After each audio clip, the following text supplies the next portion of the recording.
دیکھیے دو چیزوں کا جو بیلنس ہے وہ ورک آؤٹ ہونا بڑا ضروری ہے انسان کی زندگی میں.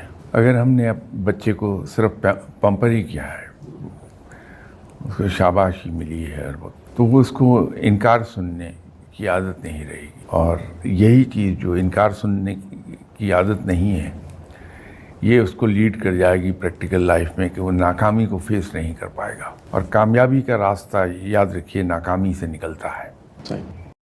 اور ناکامی پر اس کو حوصلہ دیتے ہیں کہ یہی تو آپ کی گارنٹی آج آپ کو ملی ہے کہ آپ کامیاب ہوں گے، کیونکہ آج ناکام ہوئے ہیں آپ.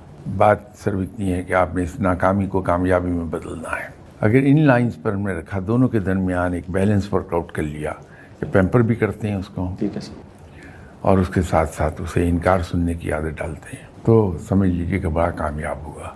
صحیح. کیونکہ یہ جو پیمپر ہونے کی عادت ہے یہ تنگ کرتی ہے، پریکٹیکل لائف میں جا کے بہت تنگ کرے گی. صحیح. ہم پھر اپنی ذات پر تنقید برداشت نہیں کر سکتے، اور جو آدمی اپنی ذات پر تنقید برداشت نہیں کر سکتا وہ کبھی آگے نہیں بڑھتا.